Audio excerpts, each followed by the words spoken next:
31 मार्च 1972 साली पिंजरा चित्रपट प्रदर्शित झाला होता. आज 54 वर्ष पूर्ण झाली. मराठी चित्रपटसृष्टीला पिंजरा नावाच्या कलाकृतीचं स्वप्न पडलं.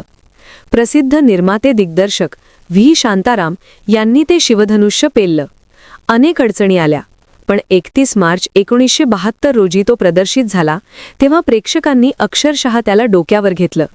सदाबहार गाणी आणि लावण्यांच्या सुरेल आविष्काराबरोबरच सामाजिक संदेश देणाऱ्या पिंजराची जादू आजही कायम आहे. त्याच्या निर्मितीमागची ही कहाणी. मराठी चित्रपटसृष्टीतील माइलस्टोन चित्रपट म्हणजे पिंजराचं नाव अग्रक्रमाने घ्यावं लागेल. चाकोरीबाहेरचा विषय, उत्तम आशय, लावणी नृत्ये, सदाबहार गाणी, सुरेल संगीत आणि दर्जेदार अभिनय असा सर्वांग सुंदर आविष्कार पिंजरामध्ये पाहायला मिळाला. तमाशा कलावंतीण आणि आदर्श मास्तर यांच्यातील संघर्ष आणि त्यांच्यातील अव्यक्त प्रेमाची कहाणी प्रभावीपणे चित्रपटात मांडण्यात आली होती. पिंजरा तमाशापट असला तरी त्यात एक सामाजिक संदेशही होता. एखादा माणूस आपल्यातून निघून गेल्यानंतर त्याचे विचार कायम राहिले पाहिजेत, त्याचा आदर्श जिवंत राहिला पाहिजे. पिंजरातून तेच मांडण्याचा प्रयत्न झाला. म्हणूनच निव्वळ मनोरंजनाच्या पलीकडे त्याने करोडो रसिकांच्या मनात अढळ स्थान निर्माण केलं. गावातील एक आदर्श शिक्षक, सर्वच गावकरी त्याला देवासमान मानतात. गावात त्याचा मोठा मानमरात बसतो. गावाच्या उज्ज्वल भविष्यासाठी ते झटत असतात. परंतु अचानक एके दिवशी एका नर्तकीशी त्याची गाठ पडते आणि पाहता पाहता सगळंच होत्याचं नव्हतं होतं. स्वतःच्याच खुनाचा आरोप मास्तरावर ठेवला जातो. आपला आदर्श जपला जावा याकरिता तो निमूटपणे शिक्षा स्वीकारतो.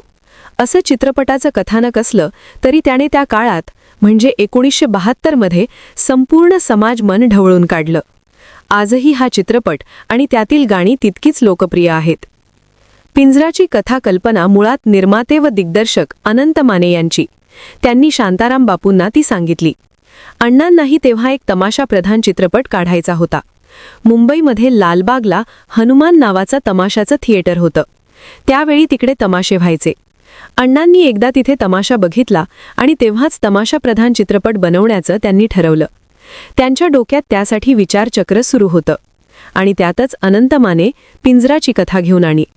अण्णांनी कथेचा सविस्तर विस्तार केला. तमाशाप्रधान चित्रपट म्हटलं की संगीत महत्त्वाचं. मग अनंत माने यांनी अण्णांना राम कदम यांचं नाव सुचवलं. राम कदम यांनी माने आणि दादा कोंडके यांच्या चित्रपटांना संगीत दिलेलं होतं. साहजिकच अण्णांनीही त्यांच्या नावाला सहमती दिली. त्यानंतर राम कदम यांना बोलवण्यात आलं. त्यांनी संपूर्ण कथा वाचली. मग कथानकात गाण्याची जागा ठरली. परंतु गाणी कुणी लिहावीत हा देखील मोठा प्रश्न अण्णा आणि कदम यांच्यासमोर होता. त्यातूनच जगदीश खेबुडकर यांचं नाव पुढं आलं. गाणी त्यांच्याकडून लिहून घेण्याचं ठरलं आणि मग हळूहळू पिंजराचा प्रवास सुरू झाला. चित्रपटातील चंद्रकलेची मुख्य व्यक्तिरेखा संध्या साकारणार आहे हे अगोदरच ठरलेले होते. मास्तरच्या भूमिकेसाठीही तेवढ्याच ताकदीच्या कलाकाराची गरज होती.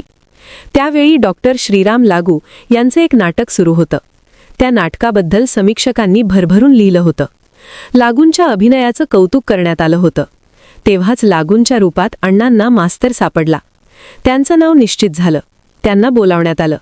शांताराम बापू आपल्या समोर उभे आहेत आणि ते आपल्याला चित्रपटात काम करणार का असं विचारता आहेत. यावर लागू यांचा विश्वासच बसत नव्हता. कारण पिंजरा त्यांचा पहिलाच मराठी चित्रपट होता. त्यातही शांताराम बापूंबरोबर काम करायचं होतं. त्यामुळे ते कमालीचे भारावून गेले होते. मास्टरच्या भूमिकेसाठी लागूंचं नाव निश्चित झाल्यानंतर एकेका कलाकारांची निवड करण्यात आली. तेव्हा निळू फुले फॉर्ममध्ये होते. अनंत माने यांनी अण्णांना त्यांचं नाव सुचवलं. निळू फुले आपली भूमिका उत्तम करतील असा विश्वास दिला. त्यानंतर तेही पिंजरासोबत जोडले गेले. सगळी कलाकार निश्चित झाल्यानंतर चित्रपटाचं संपूर्ण चित्रीकरण कोल्हापुरात करायचं पक्क झालं. गीतकार जगदीश खेबुडकर आणि संगीतकार राम कदम यांच्यात जणू काही गाण्यांसाठी स्पर्धाच लागली होती. तुम्ही चाल बनवा, मी शब्द देतो, मी शब्द देतो, तुम्ही चाल बांधा, असा प्रकार संगीताबाबत सुरू होता.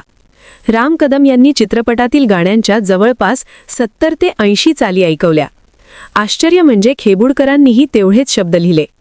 आली ठुमकत नार लचकत नार्ग साजणी, कशी नशिबाने थट्टा आज मांडली गाडी, छबीदार छबी मी तोऱ्यात उभी, तुम्हावर केली मी मर्जी बहाल, नका सोडून जाऊ हंग महाल, दिसला ग बाई दिसला, दे रे कान्हा चोळी लुगडी, मला इश्काची इंगळी डसली, मला लागली कुणाची उचकी, ही जगदीश खेबुडकरांच्या लेखणीतून साकारलेली गीतं आणि संगीतकार राम कदम यांचे बहारदार संगीत यानेही चित्रपटाला 4 चांद लावले.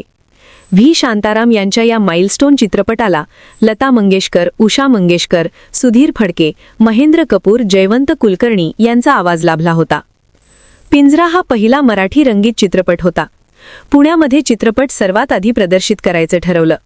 त्यावेळेस मार्केटिंगसाठी फक्त पोस्टरचा वापर केला जायचा. अण्णा त्यांच्या प्रत्येक चित्रपटाचं पोस्टर स्वतःहून फायनल करायचे. पिंजराची सर्व बॅनर पोस्टर अण्णांनी डिझाईन केली होती.